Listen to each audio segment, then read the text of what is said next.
देखो, संख्या रेखा पर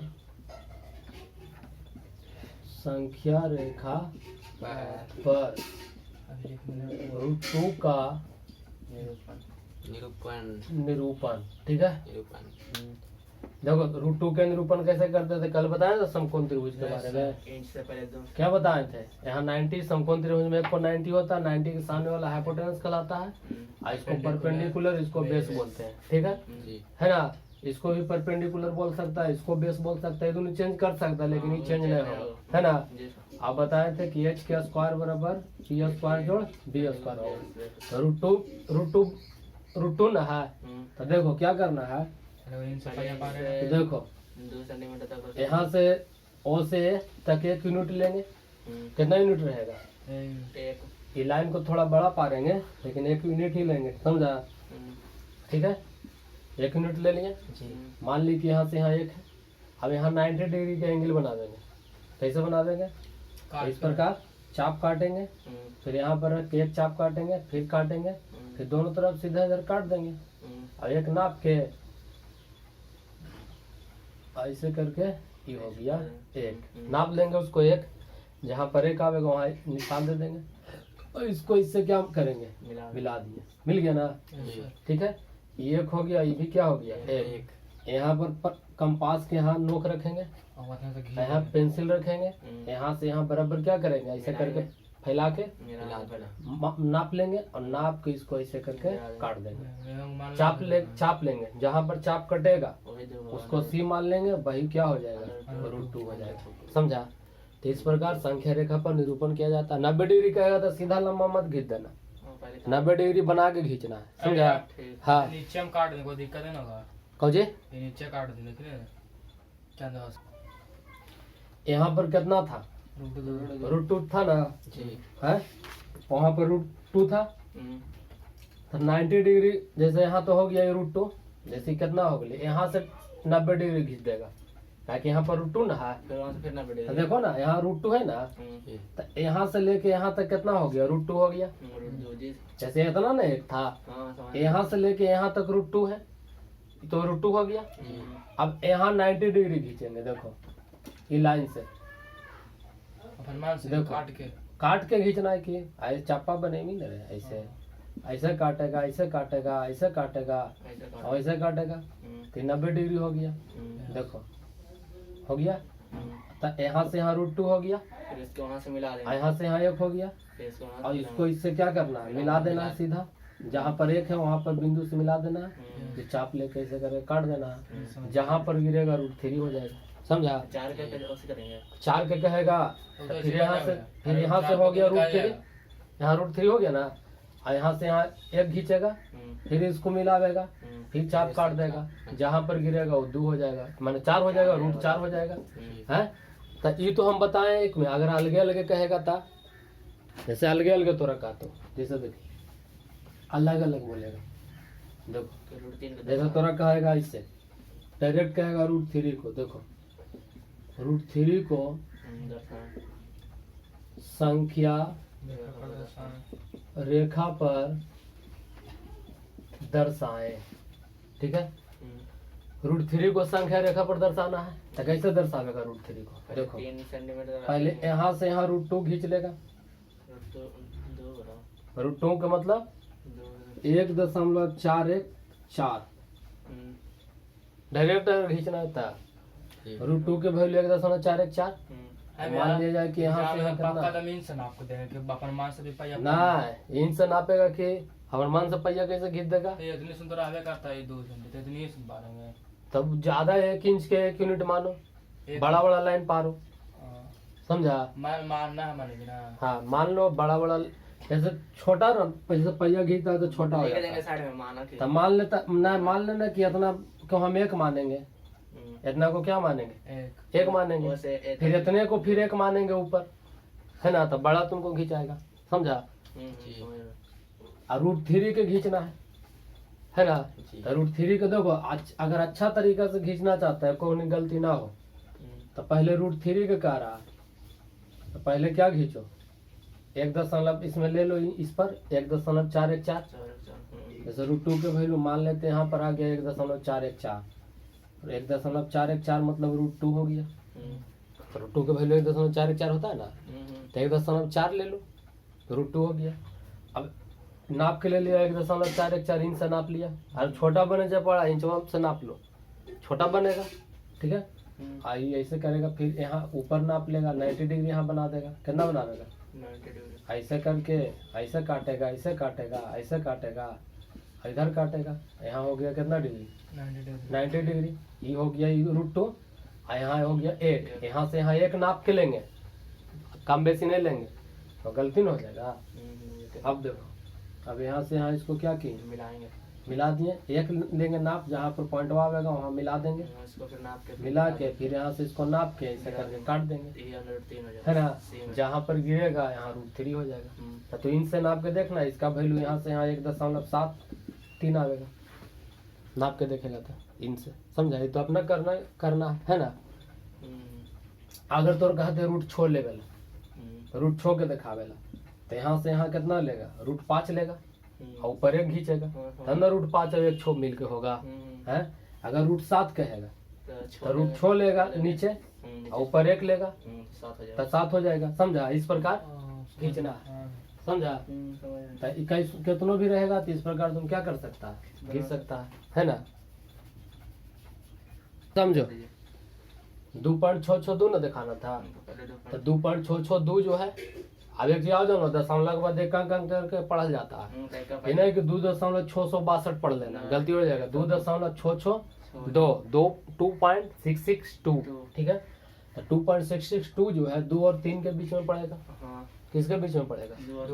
2 और 3 के बीच में पड़ेगा, 2 और 3 के बीच में पड़ेगा। तो देखो 2 3 के बीच में क्या है? 2.1 2.2 2.3 2.4 2.5 2.6 2.7 2.8 2.9 के बाद 10 हो जाएगा, होगा, है। अब 2 पॉइंट क्या लाना है हमको? 662 ना, तो 2.662 किसके बीच पड़ेगा? 2.5 और 2.7 के बीच में निकल के आवेगा। 2.662 ना, तो ये इसके बीच आवेगा, 2.6 और 2.7 के बीच आवेगा, है। 2.6 और 2.7 के बीच आवेगा। उत्तरोत्तर आवर्धन द्वारा कह रहा था, देखो ये हो गए, ठीक है। ऐनक नहीं पढ़ना, छोड़ो ना ऐनक तैनक कुछ ही पाए, मतलब इसको घेर दिया। 2.6 ना लावे क्या? हाँ, तो 2.662 दिखाना है, तो 2.662 इसी दोनों के बीच ना पड़ेगा, इस वन के बीच में थोड़ी पड़ेगा, अब इसके बीच में पड़ेगा। तो देखो अब इसके बीच में लाते हैं, देखो यहाँ पर हो गया कितना? 2.6 हो गया। यहाँ पर हो जाएगा कितना? 2.61। यहाँ हो जाएगा 2.62। यहाँ पर हो जाएगा 2.63। यहाँ पर हो जाएगा 2.64।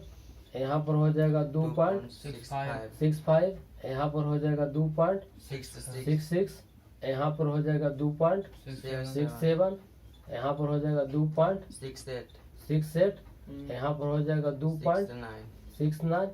और यहाँ पर कितना हो जाएगा? 2.69 ना, 2.7 हो जाए, 9 के बाद 10, 6 के बाद 7, तो 2 पॉइंट क्या हो जाएगा? 7 हो जाएगा। अब हमको क्या देखा है? 2.66। देखो ये हो गया, ये दोनों के बीच यहाँ चले, अब यहाँ चलना 2.662, तो 2.62 कहाँ था? यहाँ पर आवेगा, मैं तब इसके बीच चलेंगे, हमको दिखाना। तो देखो अगला बार चलेंगे इसके बीच, देखो यहाँ पर हो गया कितना? 2.66। तो यहाँ पर हो जाएगा 2.661। यहाँ पर हो जाएगा 2.662। यहाँ पर हो जाएगा 2.663। यहाँ पर हो जाएगा 2.664। यहाँ पर हो जाएगा 2.665 ना, यहाँ पर हो जाएगा 2.666। यहाँ पर हो जाएगा 2.667। यहाँ पर होगा 2.668। यहाँ हो जाएगा 2.669 हो जाएगा। अब यहाँ पर क्या हो जाएगा बोलो? 2.67 होती है। 9 के बाद क्या होगा? 9 के बाद 10, तो 6 ये 7 में बदल जाएगा, होगा। समझ गया। अब देखो ये हो गया। अब हमको कितना लाना है, 2.662 ना दिखाना है, तो 2.662 ये मुझे आ पाई आया। हाँ ना बे, ठीक है, ठीक है। 2.662 कहाँ पर आया बोलो, दूसरा नंबर यहाँ पे आया दूसरा नंबर पे। यहाँ ना आया, जी तो ये हो गया 2.662 आंसर। दिखा दिए। आंसर वो हो गया। हाँ ये हो गया तुम्हारा, इसी को दिखाना था, ये दिख गया ना। मेरा जी अब क्या समझा, मतलब समझ हम ये समझाना चाहते हैं कि 2 3 के बीच 9 घर, जैसे 1 2 3 4 5 6 7 8 9, मतलब 2 से लेके 3 तक में 9 घर। 9, मतलब यहाँ से लेके यहाँ तक चलेंगे 9 घर है। 2.9 तक आया ना, बाकी ये दोनों हो गया। फिर ये दोनों के बीच भी 9 घर है। देखो एक 10 घर है सब मिला के, मतलब 2 और 3 के बीच 10 घर नहीं है, 1 2 3 4 5 6 7 8 9 10 11, मतलब यहाँ से चलेंगे, यहाँ से नहीं गिनेंगे, तो यहाँ से यहाँ तक 10 घर हो गया। फिर ये दोनों के बीच भी यहाँ से गिनेंगे तो यहाँ से यहाँ 10 घर हो गया, फिर इसके बीच 10 घर हो गया। हाँ, मतलब समझ आ गया। अगर ये दोनों के बीच में 10 घर चलेंगे, फिर निकाल के और फिर चलेगा ना, जी। तो फिर 10 घर रहेगा, फिर 10 घर रहेगा, मतलब 10 घर हमेशा क्या होगा, 2 अंक के बीच रहेगा, समझा। जी तो हमको ये दिखाना था, तो ये वाला दिखा दिया, है ना। जी अगर कहा था कि 2.6623 दिखाइए, 2.6623, तो 2.6623, तो ये दोनों के बीच फिर चलते हैं, तो फिर दिखाते। तो इसी प्रकार ये क्या करता है, दिखाना है। ऐसा आईना पाड़ दिल के, इसका मतलब यहाँ से यहाँ और यहाँ से यहाँ, फिर यहाँ से यहाँ, फिर यहाँ से यहाँ, मतलब बता रहा है कि ये वाला चले हैं। छोड़ इतना पारेंगे रहे तो ऐसी समझ जाएगा कि दोनों के बीच में है ना। वरना रुक जाएगा। अगर ज्यादा तुमको छोटा लग रहा है ना, जी। जैसे देखा रूटो को दर्शान ज्यादा छोटा लगता है, दो के एक 2 यूनिट के 2 सेंटीमीटर है ना, उसको 1 यूनिट ले लो तो बड़ा हो जाएगा, नहीं हो जाएगा। जी जैसे इंचों पर 1 तो इतने है, ये है, यहाँ से यहाँ 1 है, ऐसा करो कि 2 तक ले लो या 3 तक ले लो, 3 को 1 मान लो, हाँ समझ रहा। है समझा। हाँ समझ रहा। ऐसे कर लो तो इससे भी अच्छा रहेगा, ज्यादा बड़ा हो जाएगा। अब देखो √2 एक परिमेय संख्या है, √2 एक परिमेय संख्या है, अपरिमेय संख्या न रहे, अपरिमेय संख्या है। सिद्ध करें, कैसे सिद्ध करना है, देखो मान लेंगे, उल्टा मानेंगे, माना कि √2 एक परिमेय संख्या है। परिमेय संख्या, उल्टा मानेंगे, समझा। मान लिया उल्टा है। क्या मान लिया, मान उल्टा मान लिया। तो जैसे अपरिमेय संख्या ना प्रूव करना है, जी तब ये उल्टा मान के चलें कि परिमेय संख्या है। तो जब √2 परिमेय संख्या है तो a बटा b के रूप का होगा, जहाँ a b क्या है बोलो, पूर्णांक, और b does not equal to 0। अब तिरछे गुना करेगा तो क्या होगा, √2b बराबर है, नहीं होगा। हाँ या। और इसके बाद क्या कर देना, स्क्वायरिंग कर देना है। देखो ये बता। स्क्वायरिंग ऑन बहुत बोथ साइड्स, देखो तो यहाँ √2b का स्क्वायर हो जाएगा, एक a का स्क्वायर हो जाएगा, दो तो के 2b स्क्वायर बराबर कौन B चीज, स्क्वायर। 1 इक्वेशन 1।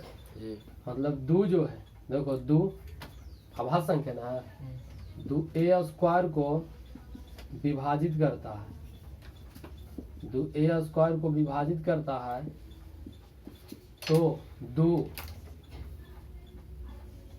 को भी विभाजित करता है। करेगा। करेगा। जैसे 2 है जो a स्क्वायर को विभाजित करता है, तो 2a को भी करेगा, है। तो यहाँ मान लेते हैं कि a बराबर क्या मान लिया, c, जहाँ c क्या है, जहाँ c पूर्णांक है। पूर्णांक है। देखो a जैसे 2b स्क्वायर बराबर a आ गया है, तो 2 है जो a स्क्वायर को विभाजित करेगा, है, तो 2a को नहीं काट देगा। हाँ या। अगर मान ले जाए कि 2 है, अगर 4 स्क्वायर को काटता है तो बोलो 2 4 के काटेगा कि नहीं, है। अगर 2 स्क्वायर को काटता है तो 2 के काटेगा कि नहीं। मतलब जब स्क्वायर को काट रहा है तो बिना स्क्वायर वाला टर्म में भी क्या करेगा, उसको काट देगा। तो है ना बोल रहा है कि 2 अगर a स्क्वायर को काटता है तो 2a को भी काट देगा। तो जब 2a को काटेगा, जैसे 2 किसको काटेगा, a को काटेगा, तो a बराबर या तो 2 होगा, मतलब a का जो वैल्यू होगा या तो 2 होगा या फिर 2 से कम बड़ा ना होते रहे, जैसे जब दू ए को काटेगा, लेकिन दू केरा कटल की, जब ए के काटेगा तो ए का जो वैल्यू, ए का जो मान है या तो दू से बड़ा होगा या तो दू के बराबर होगा। तो इसीलिए ए बराबर क्या मान लिए, दू सी, जहाँ सी क्या है पूर्णांक। अगर सी के मान 1 रखेंगे तो 2 हो जाएगा, 2 रखेंगे तो 4 हो जाएगा, 3 रखेंगे तो 6 हो जाएगा। मतलब ए का वैल्यू हमेशा बढ़ रहा है कि ना है, इसीलिए ए बराबर 2 सी मान लिए। काहे कि ए का जो मान है 2 के बराबर भी हो सकता है 2 से, काहे कि 2 जब ए को काट रहा है, 2 जो राशि है ए को काट रहा है, तो ए का जो मान होगा 2 के बराबर हो सकता है ना, तो 2 से बड़ा हो सकता है। इसीलिए ए बराबर क्या मान लिए, 2 सी मान ले, जहाँ सी क्या है पूर्णांक है। अब ए का मान कहाँ रख देगा, देखो ए का मान समीकरण 1 में रखने पर देखो ए के मान समीकरण 1 में रख देगा, तो देखो 2b का स्क्वायर, यहाँ 2c का स्क्वायर, यहाँ क्या होगा 2b स्क्वायर और बराबर 4c स्क्वायर होगा। यहाँ क्या हो गया देखो 2, जैसे यहाँ क्या है 2b स्क्वायर 4c ना आ गया। यहाँ मतलब 2 जो है, यहाँ क्या लिखे बोलो, अरे उल्टा लिख दिया। देखो कि 2b स्क्वायर है और c की जगह पर ही रखेंगे, 4c स्क्वायर, 4c स्क्वायर ना होगा है। तो इसका मतलब देखो 2 दूनी 4, तो b स्क्वायर बराबर हो गया 2c स्क्वायर। इसका मतलब है कि 2 b स्क्वायर को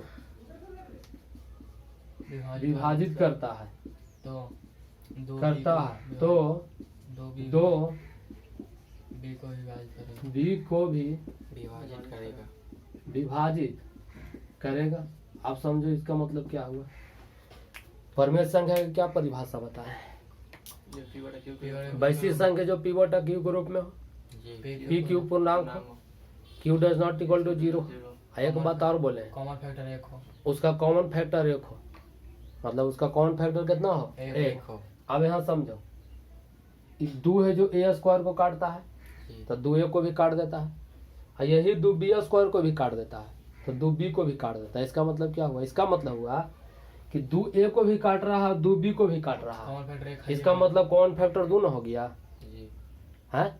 जैसे कोई a बटा b के रूप में परमेय संख्या है, तो एगो 2 राशि है, तो 2 है जो a को भी काट रहा है, यही 2b को भी काट रहा है। इसका मतलब है कि a और b का कॉमन फैक्टर 2 ना आ गया है। जैसे ये 2 है जो इसको भी काट रहा है, 2 इसको भी काट रहा है। जैसे मान लीजिए 16 बटा 18 है, तो 2 इसको काट रहा है कि ना, 2 इसको भी काट रहा है। तो इसका मतलब ये दोनों का कॉमन फैक्टर 2 आया कि नहीं आया है। तो इसका मतलब कॉमन फैक्टर 2 ना आ गया। लेकिन परमेय संख्या की परिभाषा क्या पढ़े, कॉमन फैक्टर 1 होता है, लेकिन यहाँ कॉमन फैक्टर कितना आ गया 2 आ गया। इसका मतलब क्या हुआ, इसका मतलब हुआ कि हम गलत मान लिए, √2 परमेय संख्या, √2 परमेय संख्या न माने हैं, ये गलत माना गया। बल्कि √2 परमेय नहीं है, बल्कि √2 क्या है अप्रमेय। काहे कि परमेय संख्या का जो कॉमन फैक्टर होता है वो 1 होता है, लेकिन यहाँ 2 ना आ गया। ये 2a को भी काटा, यही 2b को भी काटा, तो कॉमन फैक्टर 2 ना आ गया। इसका मतलब है कि हमारा मानना क्या हो गया गलत। यहाँ पर हम लिखेंगे कि हम जानते हैं कि, देखो हम जानते हैं कि परमेय संख्या का कॉमन फैक्टर 1 होता है, 1 होता है, लेकिन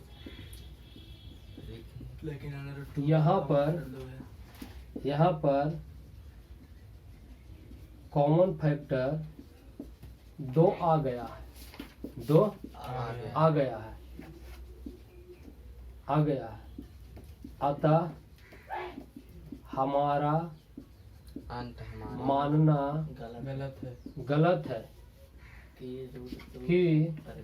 √2 परमेय है, √2 परमेय है ना। कौन है, हमारा मानना गलत है कि √2 परमेय है, अतः √2 एक अपरिमेय संख्या है, अपरिमेय संख्या है। हो गया, √2 क्या हो गया, अपरिमेय संख्या हो गया, है ना।